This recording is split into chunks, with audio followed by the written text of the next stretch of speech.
and welcome to another episode of The Atheist Experience. I'm your host, Russell Glasser, and with me today is Don Baker. Hey, good to be here. Good to see you, too. Today is Sunday, November 11th, 2012. We are a live call-in public access atheist television show based in Austin, Texas, dedicated to promoting positive atheism and the separation of church and state. We are also available through live streaming video at ustream.tv.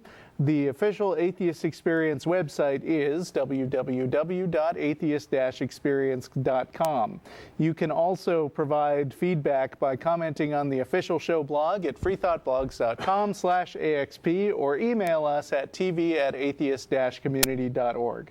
If you enjoy the show, check out our sister podcast, Godless Bitches. You can find the link at the Atheist Experience website. As always, the cast and crew of the Atheist Experience will be going to dinner after the show at 6 p.m. At Threadgills on Riverside. Riverside, right. Yeah. Still have that wrong in my announcements. Oh. But I have a couple of special announcements to make. First of all, you don't normally see him because he's on the other side of this camera, but our producer, John Iacoletti, is not here today because that dude is married to his wonderful Lori as of yesterday. Congratulations. Yay, John. Also, you want to zoom in on this? Well, it doesn't really have us, but it's the Best of Austin 2012, and this is the third year in a row that the atheist community, that the Atheist is the best public access show in Austin. You're losing your mic. What? Okay. I think it's because he hit screen That kind of kills the drama of my announcement. I'm sorry. You can try John's mic. Here. But go ahead and hand me yours. Let me see if I can fix it. Great. All right. Here you go. As you can see, the competition for the best public access show in Austin.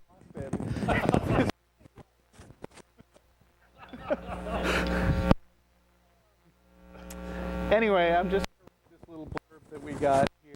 I quote, "Around the time Richard Dawkins was on a book tour for Unweaving the Rainbow, a scrappy cast and crew of Austin's own The Atheist Experience was exploring atheism, ethics, reason, and science, taking calls from true believers and non-believers alike.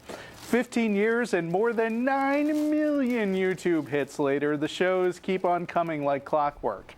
Yes, but who made the clock? Uh-oh. Humans did." That's what it says. Wonderful review. I love it. Thank you guys. Thanks for your votes, and thanks at the Austin Chronicle. For that. We Absolutely. Really appreciate it. So, have we got a working mic now? Maybe. Because it's over to you, Don. It's so over to me. Well, hopefully everybody can hear. play microphone tag. Okay. Well, I'm doing a long series on the set of failures of Christianity or religions in general, and I've done previously 10 shows. I won't list them all, but the last 10 shows. Today, I'm talking about a failure that's kind of a success and kind of a failure, but you'll see what I mean in a second. And I've titled it "Embellishing God's True Religion." Let me start with a little anecdote. I went to Spain a couple of years ago, and I went to the Guadalupe Monastery, where the Virgin Guadalupe, the Spanish one, was said to have appeared, and there's a statue associated with that appearance, that Marian apparition, way back in the 1300s, and the statue is, I think, a wood carving of a mother and a child, and supposedly this monastery was built at the site of this miraculous discovery of this statue and all this. And once the monastery was built and they started getting pilgrims and all this, the very first thing they did to the statue was they went and modified it. They changed the hand of the mother so that it could hold a scepter. And so they dressed her up like a queen. It's like a king of kings idea, right? She's royalty because she came down from on high. And so the sort of question is, if God gave you something, or if Mary gave you something, or Jesus or whatever, would you immediately go and set about to change it? would you immediately decide it's useless or inadequate and go fix it? And the answer is no. So that proves to me that the monks clearly knew that they were working a con. They had this statue that probably came from Africa, which is nearby, and but it turned out to be a successful con. I mean, she brought in lots and lots and lots of money and lots of power to this. We're switching mics again. She brought in lots of money and lots of power to... You know, even the best politician needs a solid PR team, right? Right. So, and you see that this is a sort of a pattern that occurs over and over again. And so, as far as I can tell, all religions are scams. But often there's this notion of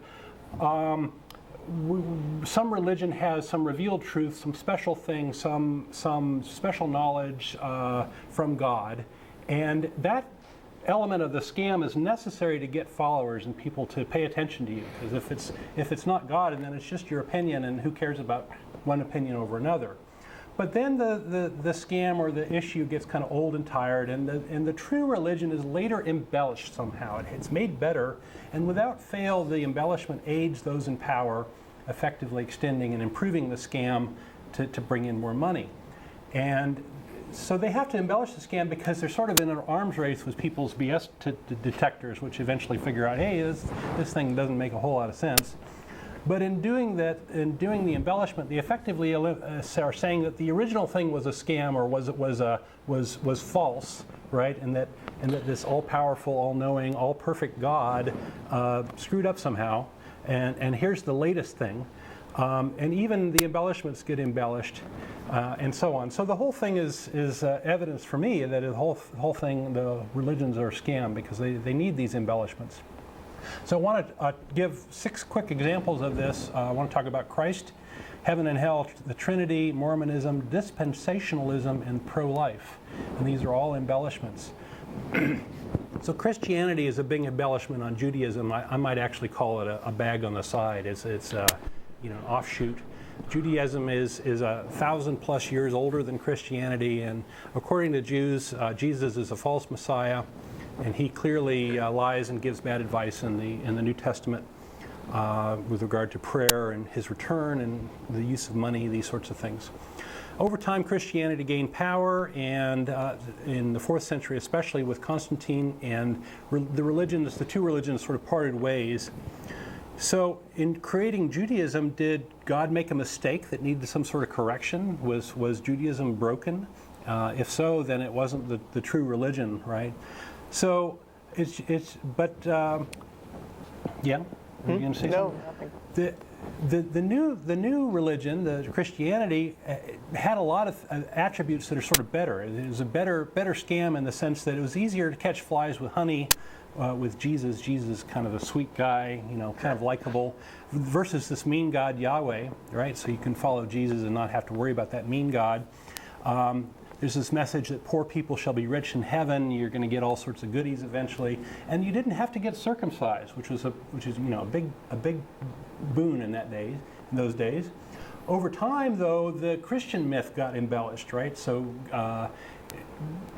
Jesus went from being an average guy to King of Kings and divinity and these sorts of things. And the virgin birth myth is later embellishment. And so you can see all sorts of embellishments in Christianity, and we're going to touch on a few here.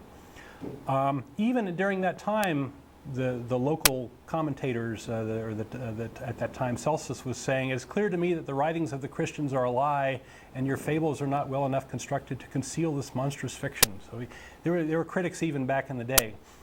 So let me interrupt you for a minute. Yeah. When you say it's a scam, is it your position that the people who have built up Christianity over time have willfully committed fraud that they knew wasn't true, or do you think it was a case where they actually, made up the details and talked themselves into it?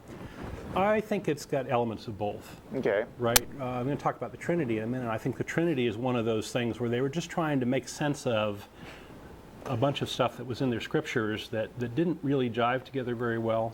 So that might have been more of a accidental Right. or... I mean, my experience is that I think people even today make up stuff surrounding their own religion, but they don't think, oh, here's some stuff that I made up, and I'll fool those unbelievers. What they do is that they convince themselves that God is speaking through them, and there's no way to sort of contradict that. How do you distinguish between self-delusion and lies, right? It's hard to say if you don't know exactly what's going on inside the other person's head. I think with this statue that I mentioned early on, I do think that was a conscious thing to putting a scepter in her hand. Yeah, modifying the statue so that she could hold a scepter, and that seems very cynical to me. I mean, maybe they just thought, well, this way would be more pleasing to God because it would show off her, it would be symbolic of her power in some way. I don't know. Yeah, well, I'm sure they rationalize it somehow. Okay. Well, even in heaven and hell is kind of a new thing.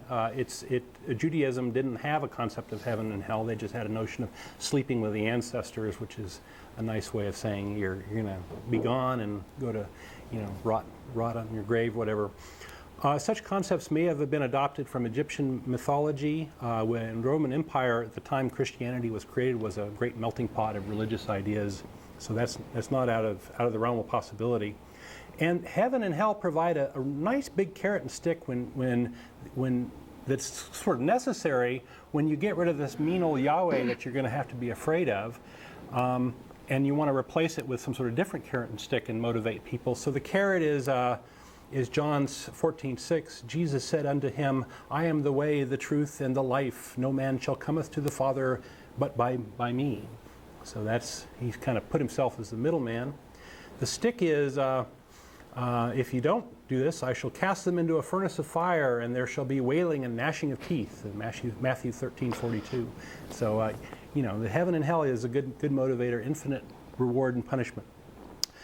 So, how can we tell this is an embellishment? Well, first off, it didn't exist, and then it suddenly existed, and then all of a sudden, in the Catholic Church in the Middle Ages, let's add this notion of purgatory. Which is a process or place where you go and purify your sins, and it turned out to be a great mechanism. A lot of folks said, "Well, I'm not going to heaven, so why bother with this Catholic Church stuff, right?" So they had to address that little problem at that time, and so this gave people a way of purifying themselves over the time and get to heaven eventually, and it also provided a motivation in this world to donate money or give favors to the Catholic Church or do art or these sorts of things. And so purgatory is actually the reason behind a lot of great religious art. Right. And architecture. You're talking about those tickets you could buy to reduce your time in purgatory. Right. The name is right on the tip of indulgences. Right. Yeah. That I can believe is a deliberate scam. Yeah. Limbo's another one that's kind of a layer of hell that babies go to because they haven't been baptized and these sorts of things. And more recently, they decided that's a theological hypothesis. So they backed away from that. The Catholic Church has. So heaven and hell is kind of a rat's maze where you're supposed to run through it and eventually give up all your money to the religions. I guess I don't know. Trinity is a more recent one. Well, no, it isn't. It comes from the 2nd century Christianity, and it unified the notion of God as Father and Son, this Father-Son thing. It unified this idea of Christ being the same as God, and this weird thing called the Holy Spirit, which is kind of a variant of demon possession as far as I'm concerned, except that you're not being possessed by a demon, you're being possessed by God or whatever. And these mechanisms are really a mind game as far as I'm concerned, right? So the Father is a mind game of, okay, well, if you're not good or if you want something, you got to talk to the big guy, you got to work with the big guy, you got to make him happy, or otherwise he'll stomp on you and send you to hell. The Christ thing was a mechanism to elicit human empathy, right? So you're supposed to empathize with Christ's suffering on the cross, or Jesus' suffering on the cross. Although we can wonder whether he really did suffer or whether it was meaningful. And then the Holy Spirit is a way of God stealing credit from humans who do good things, right? Oh, is the Holy Spirit acting through them, or provides a plausible explanation for miracles. And so together these things, I think, are a great sort of mystery or nonsense that has explanatory power if you don't think about it too much. So It's like quantum mechanics in that way. Yeah, in a way, right? So 1 + 1 + 1 = 1, but that's just really nonsense. You know, and they really play up the mystery aspect of it. Yeah. I mean, basically, it's really not that interesting a doctrine when you come down to it, and it makes no sense. But the way they talk about it, it's like, Right. oh, it's so mysterious, so it must be true because no one would make that up. And it's like, no, I got it. It's nonsense. So Right. So it's it's easily made up. Okay. Let's talk about Mormonism. Well, if Christianity is a bag on the side of Judaism, then Mormonism's a bag on the side of Christianity. It was invented by a con artist named Joseph Smith, and he had this interesting con before he started the religion of he'd go to a farmer's place and he'd look in his hat as if it were like some sort of periscope or something, and he'd claim to find gold there. He'd take an advanced fee for finding the gold and then leave the farmer to go dig up some giant hole in his property to try and find the gold. So that was kind of a good little advanced fee scam. So, and then he'd disappear, of course, before they figured it out and go on to the next farmer. So his religion is based on him looking into his hat, surprisingly, and looking at golden plates that were written in Reformed Egyptian that dictated to him the Book of Mormon. So I guess he advanced his scam a bit and came up with something, and he figured out. And it seemed like a good thing for him, I think, as far as him getting the pick of the litter for sexual playthings, and he got to marry whoever he wanted. And there's a lot of wacky beliefs in Mormonism, and it seems like it's based on a kind of a 19th century bad science fiction. If Scientology is a bad 20th century science fiction, that's a bad 19th century science fiction. Hey, did you know that the Book of Mormon musical is going to be playing in Austin in 2013? Awesome. I was lucky enough to see it. Were you? Yeah. I'm jealous. Yeah. Okay, but I won't be for long because I'm going to be there. Well, they have a little joke in there that's kind of the punchline of the thing. It's not really a spoiler, but there ends up being a bag on the side of Mormonism. Oh, somebody making a new variant. So that's funny. Anyway, but as far as the embellishment idea, well, Mormonism couldn't possibly have been the revealed truth, the awesome truth of God, because in 1978 they had to revise it and allow blacks in. But of course, that's just yet another example of it'll make us more money if we let blacks in, and it did help the religion grow. Big surprise. Dispensationalism. This is rooted in the writings of John Darby in the 1800s, popularized by Cyrus Scofield in the Scofield Reference Bible. So the idea is that the Bible has these progressive ages that are revealed in the Bible, and they're called dispensations, different covenants with God and these sorts of things. And it's kind of a made-up interpretation of the Bible. And it's heavily tied up with this end-time theology and rapture and tribulation and millennialism. But as I discussed in show 748, the second coming already didn't happen. So it's not going to happen because it already didn't happen. The end-time theology is a big business. Folks have made money like Hal Lindsey on the late great Planet Earth, the Left Behind series with Tim LaHaye and John Hagee's ministry down in San Antonio. They've all made a lot of money on this, but there's little agreement on how, what, when, where, why, how, what, and all that. So it's all kind of made up stuff, and lots of bilking of people anxious for their sadistic pleasure of being chosen by Jesus to watch the destruction of non-believers. Isn't that awesome? So it's kind of a twisted, sick embellishment on Christianity, I think, personally. The pro-life idea came up in the 50s. It really was a response to the Holocaust, I believe. So after killing Jews and others for 1,400 years, Christianity suddenly got the gospel of being pro-life. And the idea of pro-life is not supported in the Bible. Numbers 31:17. This is God talking now. Therefore, kill every male among the little ones, and kill every woman that hath known man by lying with him. But all the women children that have not known a man by lying with him, take them for yourselves.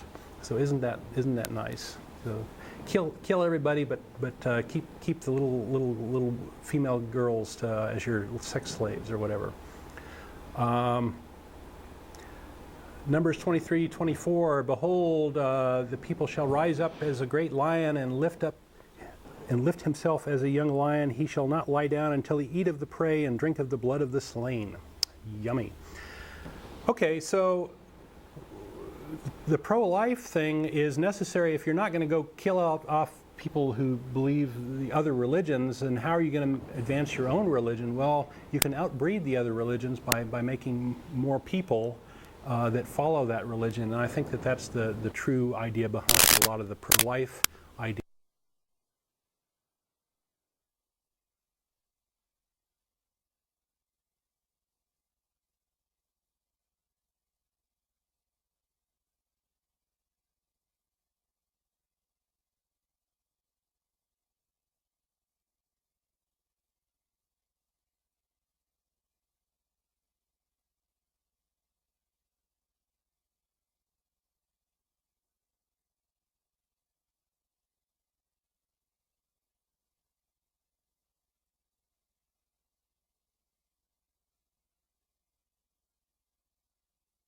That they really are scams.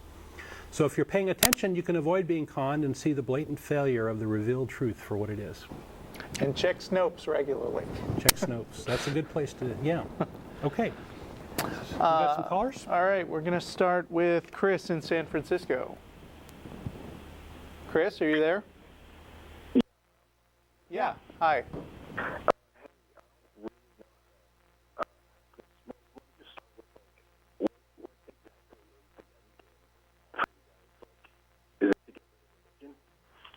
Not really. I mean, I don't know what you think. We'd like people to make good decisions, and we'd like people to maybe examine their reasons for believing things. And ideally, people should believe things for good reasons. That's what I think I would want.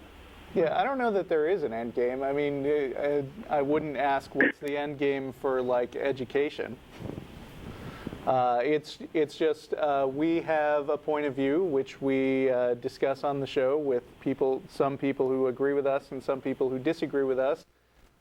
We provide a social outlet for other atheists to get together and spend time together, and that's our group. And we have discussions with people who do believe in God.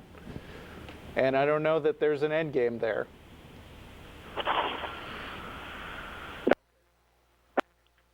I mean, we're not trying to exterminate religion.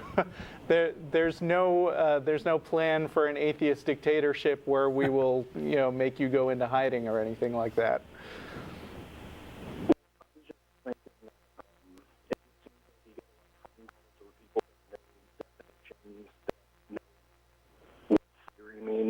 Yeah, that's never going to change.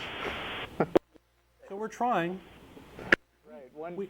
One call at a time. We do get a lot of phone calls that make it seem like we're not making progress, but we get tons and tons of emails from folks saying, "Hey, I was sitting on the fence, or I didn't really think about that, and gee, what you're saying makes sense, and I call myself an atheist now, and I'm an active participant, and I'm really for church-state separation." So we get a lot of folks whose minds have been changed. I think maybe not like in the way of an epiphany, where it's like a 180. But a lot of folks are saying, hey, I really dig this now. I really understand this now. Or not even becoming atheists, but just some Christians who have called and said, hey, I totally disagree with what you say, but I like the way you present yourselves, and atheists aren't so bad. I think that is. Folks can't ask questions in church, right? Yeah. You can ask questions here if you want. Yeah, I think that just promoting understanding is a step in the right direction too. Oh, that was kind of the point I was getting to. It just seems like a way to get people to think would be like, asking them to try to utilize more critical thinking instead of just like stepping straight into religion. I'm a theist, but there are a lot of people that claim to be theists that just they're theists for all the wrong reasons, and I'm just okay. Well, right. I'm interested. What's the right reason? I didn't mean to go down this road. I'm sorry? I didn't hear you. Say it again, please. He said he didn't want to go down that road. Oh, okay. That's fine. That's fine. It's just the point that I was trying to get at is, in my opinion, it would seem more fruitful to just have like critical think, get people to critical think. Well, that is one of the things that we try to promote on this show. I mean, anytime we've got somebody with a clearly bad misunderstanding of science, for instance, we don't tell them, oh, you're an idiot and there's no God. We tell them, you ought to go brush up on the science, basically, because And we have resources to give people. Yeah, I mean, because even if you're religious, you ought to be aware of the best scientific explanations that are available and why people came to those conclusions. We are part of, I think, a larger movement of folks that might call themselves free thinkers, atheists, humanists, skeptics. There's all sorts of names and things, and we're kind of we're all for those things, right? And there's different takes and different spins and different styles and things. We are, I think, in our group, we're kind of anti-religion, many of us, and we are concerned about the harm that religion does, and so as a result, I call myself an atheist, even though I'm also a skeptic and a human. That's the sort of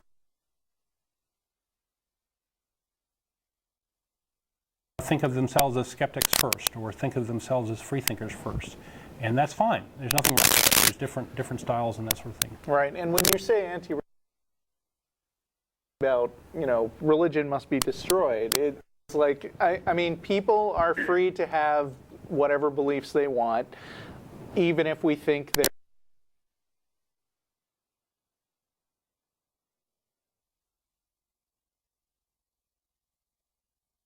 to have beliefs, but that doesn't mean that the beliefs themselves are worthy of respect.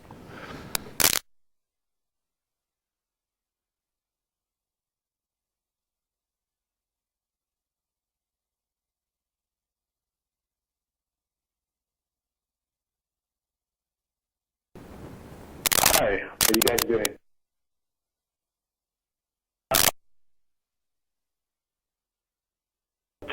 See how time permits. The first one is about that circular argument that we often get, where you ask somebody, oh, why do you believe in God? Because the Bible says so.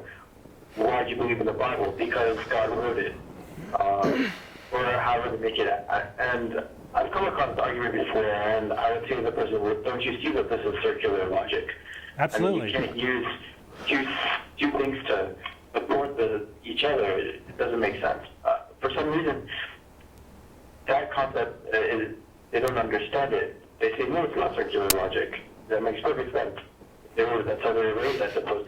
How can you explain to this kind of person that logic doesn't work? I find that people, when they get on the topic of religion, they're often there's a compartmentalized idea of religious beliefs and these sorts of things, and those aren't allowed to have reason applied to them. So I find it's very helpful often to make an analogy outside of religion that makes your point, but doesn't carry the baggage of these religious concepts that people have, emotional feelings about, or these sorts of things. So you might make an analogy with maybe the King Arthur myths or something. That how do we know these are true? Well, we don't. Or maybe Merlin wrote the myths or something like that. You could do something like that and make an analogy. You have to be kind of clever with the analogy to make it kind of solid. And poignant and simple and easy to understand, but that's, I think, a way to address that. Right. Well, I mean, coming at this from another direction, this morning I saw an email that we had received from somebody who said, hey, somebody made this really bad argument on my Facebook wall. What can I do to change their minds? And I'm not really a fan of the blue-collar comedy guys, but Ron White said something kind of useful here, which is you can't fix stupid. It's not really your job to, I mean, if somebody is so so far gone with logic that you right in their face, yes, that argument just loops in on itself, and they say, well, yeah, but I like it anyway. There's a certain point where it's not really your job to change everybody's mind who comes along. Yeah, you have to ask yourself what you're going to get out of it. For us, we try to do this on the air so that we get an audience of people who are sort of fence sitters or haven't thought about certain things, and that's a way that we can reach those people. We may or may not change the mind of the caller often. Right. But what you said a minute ago was right, Don. I like to reframe religion in terms of other stuff that's obviously not real. I've sometimes described having a Star Trek rule, which is that, ask yourself if your Bible quote would sound just as impressive to you if it was being said by Captain Kirk instead of some ancient Jews. Sometimes that works. Sometimes it just makes them angry. It's a little nerdy. Yeah, but I mean, you think? I try the analogy approach. I usually make them extremely angry. How dare you? Yeah, they get mad about it. Religion to a big fairy or whatever. But I mean, it gets across the message that your religion isn't special. It's not worthy of special respect just because it comes out of your book. And it might make them a little more hesitant to use those kinds of arguments in the future, or it might just get the message out to more of the culture at large that, hey, you don't have to take this stuff seriously and nothing bad happens to you if you don't. Yeah, there's a lot of fear on the theistic side, I think. Yeah. Oh yeah, I mean, culture wars. They're culture freaking wars, out that afraid that so God's going to send a thunderbolt now. down or something. I don't know. Right. So revel in their fear. Anything else, Jamie? Yeah.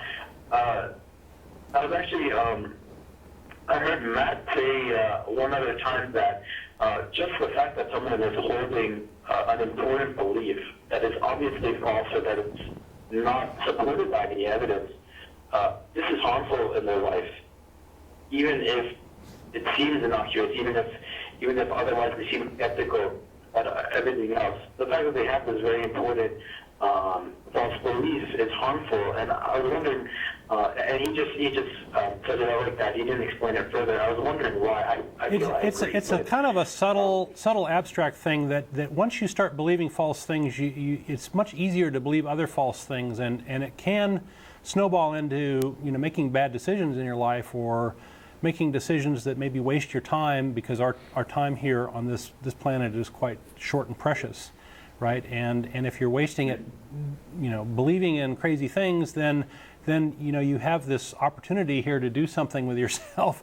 Why not do something great, and why waste your time with false beliefs?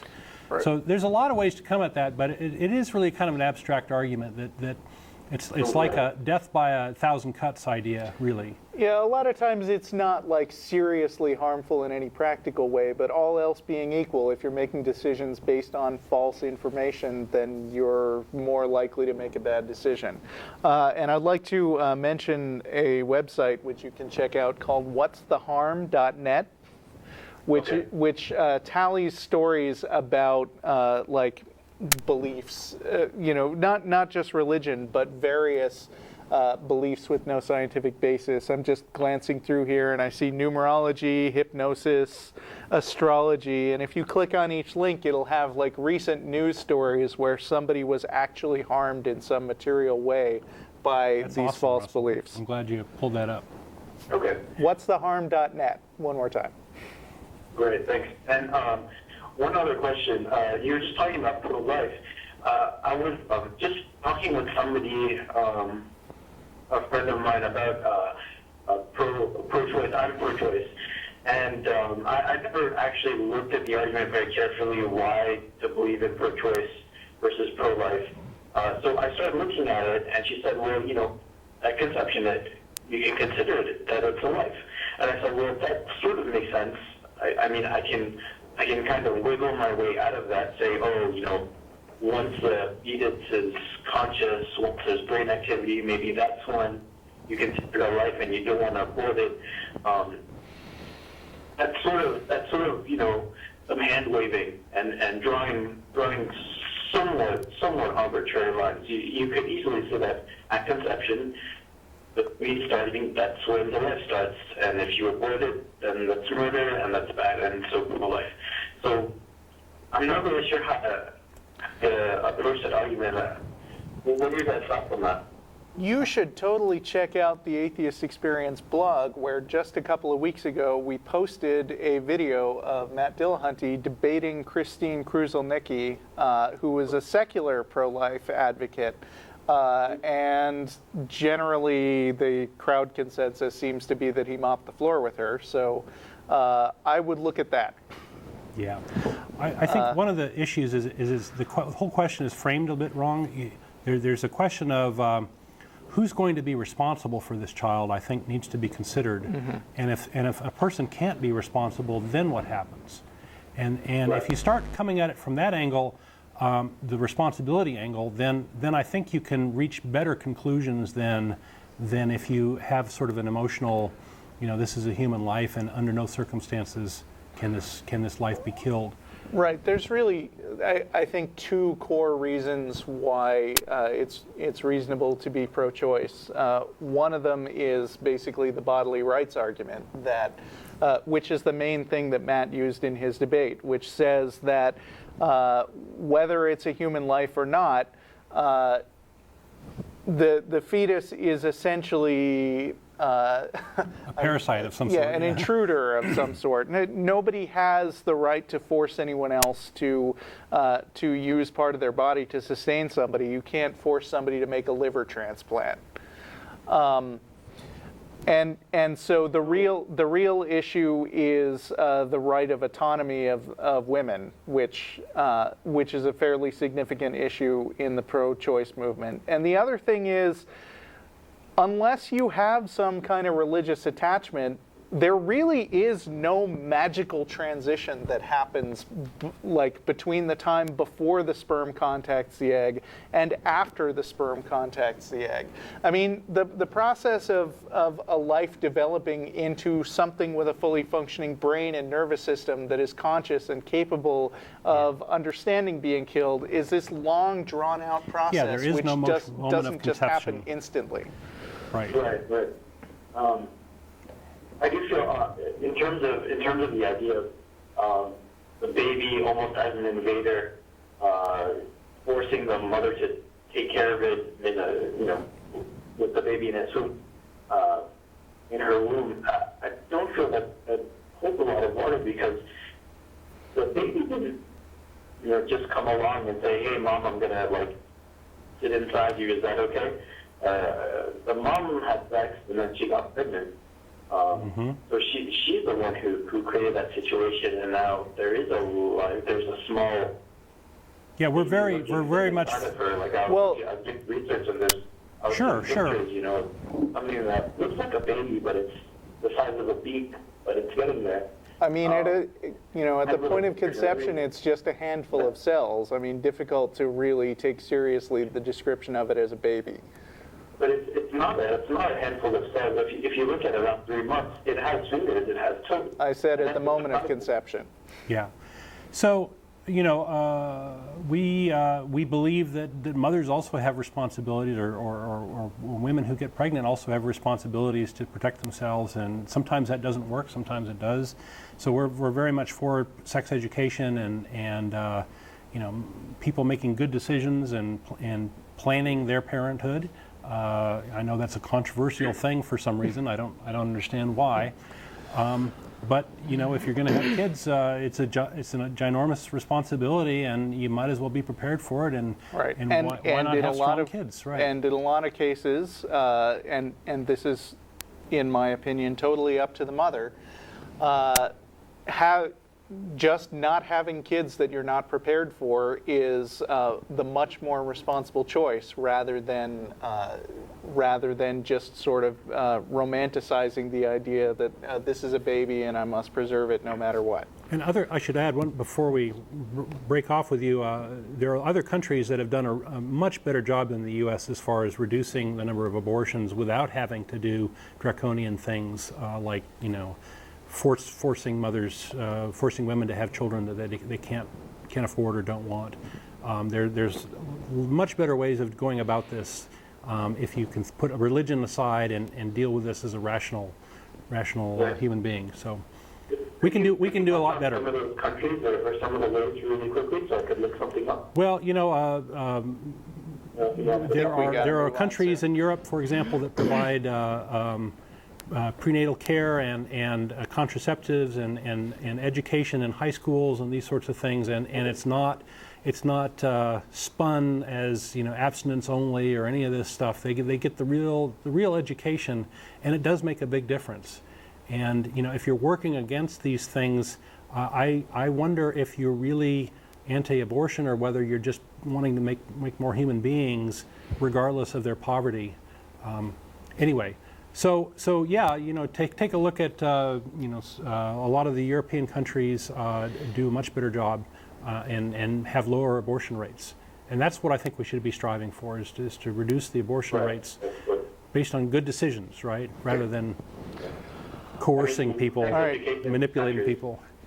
Really terrible. Yep. Yeah, abstinence-only education is the stupidest idea. It has been proven not to work and to actually make things worse. Yep. So, anyway, thank you for your call, Jamie. We're gonna move on. bye. Keep watching. Bye. Sorry about that. No problem. Okay. Mark in Australia. Yeah, hello guys from Adelaide, sister city of Austin. Oh, wonderful. Thank you. Just before I start, How's I just want that? to say hello to the Austin Crows Australian football rules team, and I just want to say go Crows. And by Okay. football, you mean soccer, right?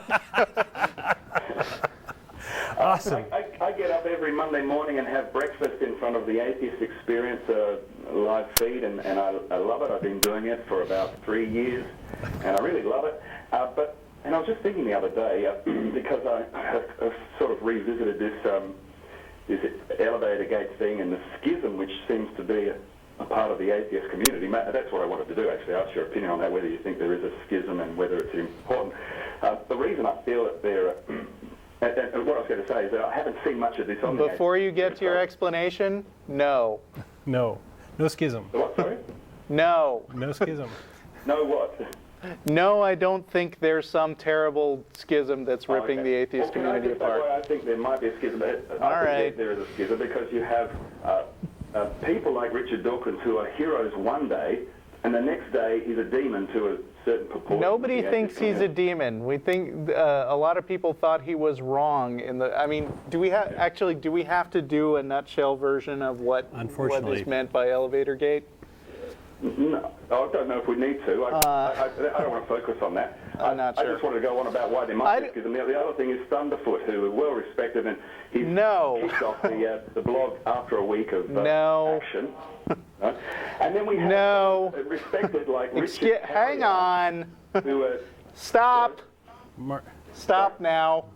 Oh. I'm gonna have to interrupt you when you say that Thunderfoot, who was a well-respected member of the community, was kicked off after just for saying some nasty stuff. okay. I'm a part of Free Thought Blogs, and by the way, this is going to be pulled out, put on YouTube, where 1 million people will yell at us. But I'm going to say it anyway.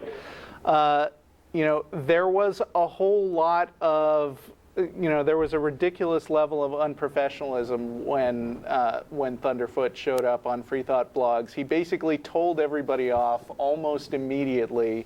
There was no unilateral decision to kick Thunderfoot off of Free Thought Blogs. There was a popular vote, which was almost majority. We don't want to deal with this guy anymore. Okay, all right, I accept that.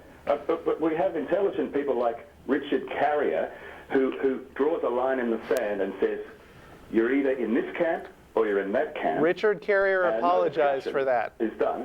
And Richard then he Carrier, says, hey, rhetoric like, yo, we will kick you into Richard the sewer Carrier, like a gun-sucking enemy.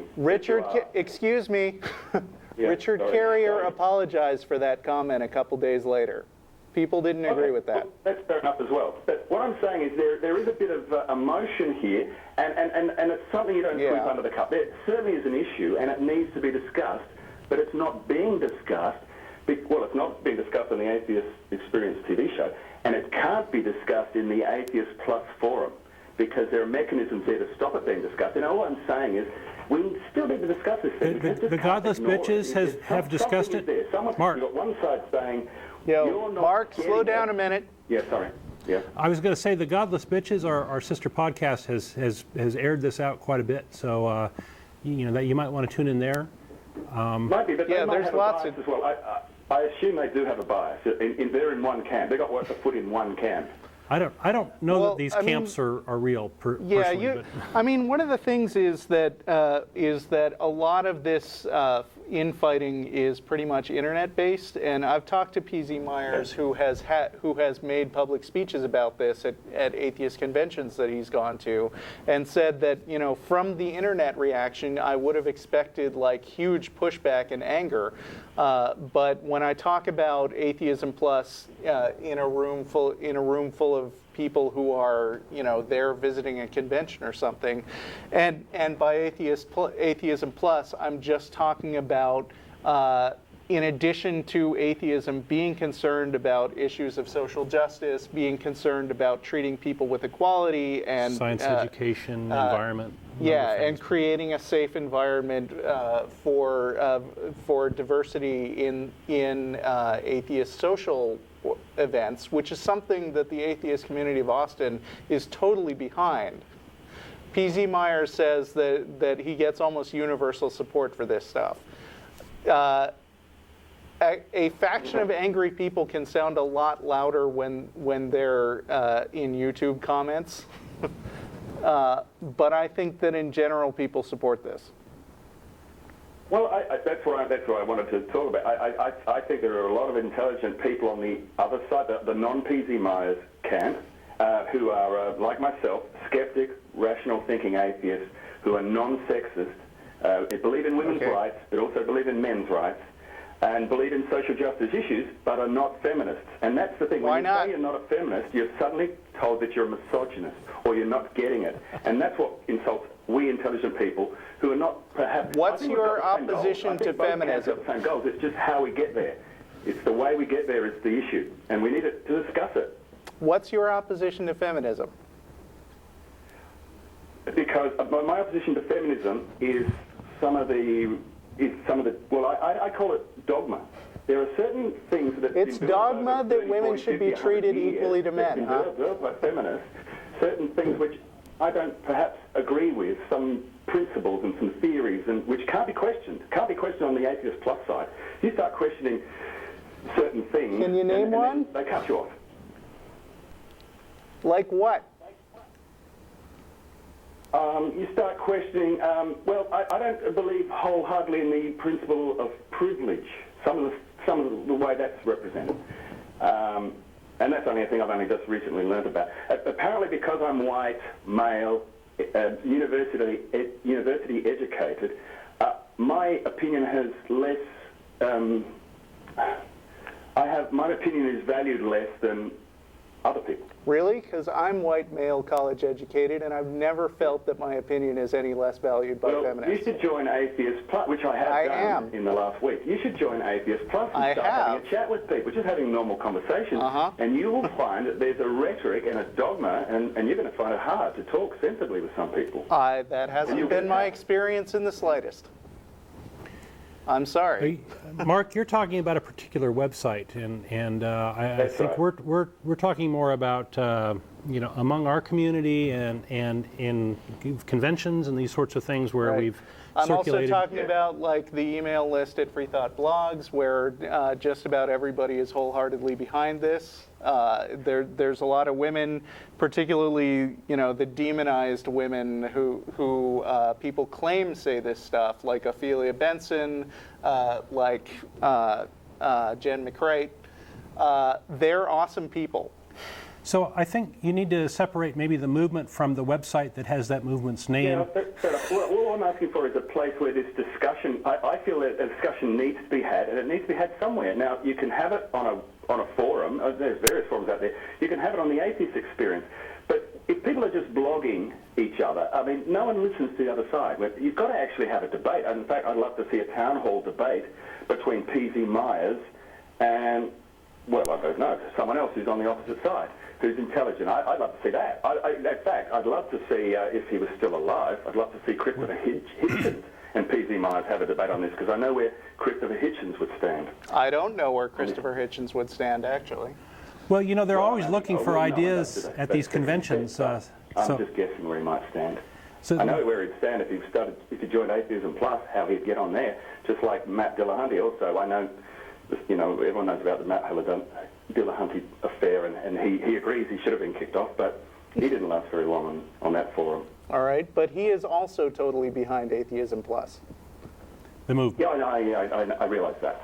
Yeah. So I mean, if you're going to try to make it a schism by two sides, but I think a debate needs to be had. That's all I'm saying. all right, It's well, not finished. we're You having can't one, sweep it sort under of. the carpet. Okay. They're my thoughts. All right. Thank you very much. Bye. Thanks for calling. Thanks, Mark. Bye. Any other thoughts? I kind of took over there. No, that's fine. All right. Marie in Houston. Yes, hi, good afternoon. Hi. Hey, I'm watching you guys right now, and it's so nice to see you guys. I'm a big fan. Good, good. Can you guys hear me? I have a cold, so I have like a sore throat. No, you're fine. you're just fine. Okay, my question for you is this, and I don't know how you will answer that, but let's say, for example, we wake up one day and we see like the beast and with the hordes of Babylon coming down. What do you think the military would do? Because I think that one of the main responsibilities of any government is to protect the people. Do you think they will just let them just come and like destroy half of us, or do you think they'll deploy the military? I think that would be a job for the Avengers. Yeah, I was thinking along similar lines. It's like, oh, this is make a great sci-fi movie or something, you know? Yeah, that's actually right in line. I would like to see that for Avengers 2. Second Coming. Yeah. Avengers fight it back. To answer your question more seriously, it's so far-fetched that I don't even know if I could even answer it. So, what can I say?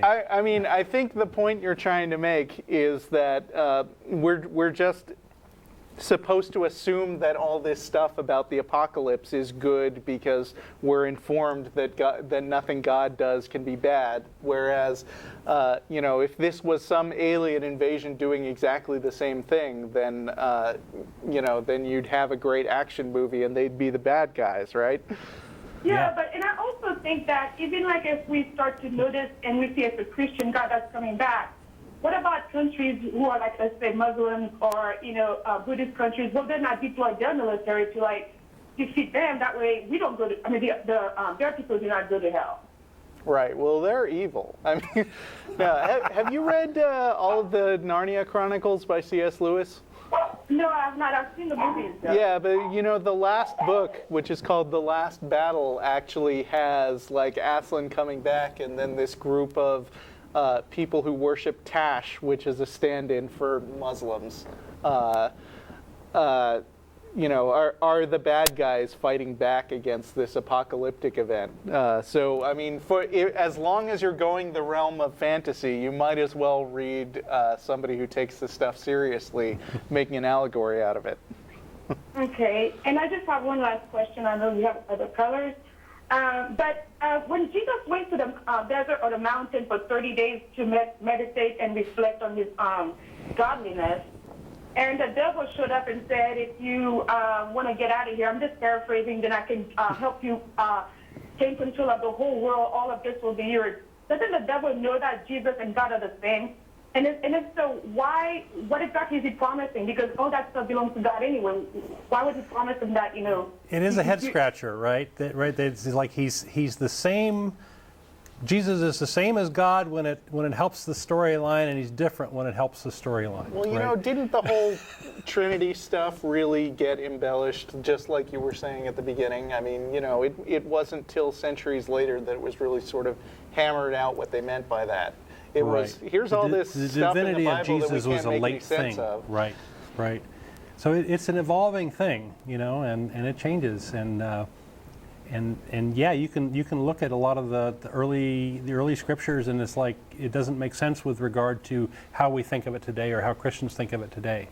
So yeah, you made a good point. Right. Okay, just one last question. Is that okay? Sure. Yeah, we're almost out of time, though. Okay. All right. Do you think you can, like, if you were to go back in time, could you convince ancient people that you were the God? If you, let's say, took an iPhone back there with you and showed them videos of people talking in a box and so forth? Sure. Mark Twain, Connecticut Yankee in King Arthur's court. Okay. Or Arthur C. Thank you. Clarke, what is it? Sufficiently advanced technology is indistinguishable from magic. Yeah, A Okay. lot of good science fiction questions today. pretty much. Thank you, guys. Thank you, Marie. All right. Bye. Bye-bye. Bye. Oh, shoot. One more minute. Okay. I'm sorry about this, Joshua. After the show, I'll put you on hold for a minute and you can finish your question off the air. But say something in 30 seconds and we'll try to answer it. Do you hear me? Yeah. Thank you, and I'll wait the few minutes. Okay. Okay. Take number 3. Number 3. No, really? That's not something we want to do at the very All right. last minute. That's our show. Okay. You're gonna Thank you, everybody, for watching. Okay. Yeah, Joshua was unwilling to help us fill time, but I want to thank our wonderful crew, including John, who I hope is having a great honeymoon. And I want to thank you, Don, for showing up. My and pleasure. Giving your usual great presentation. Thank you. Hey, studio audience. Good to see you guys here. And I guess... Food. What? Food. Oh, yeah. Threadgills. We're going to- Threadgills, Riverside, 6 o'clock. We'll be there. You could too, if you felt like it. And that's it. Tune in next week for another award-winning episode of The Atheist Experience.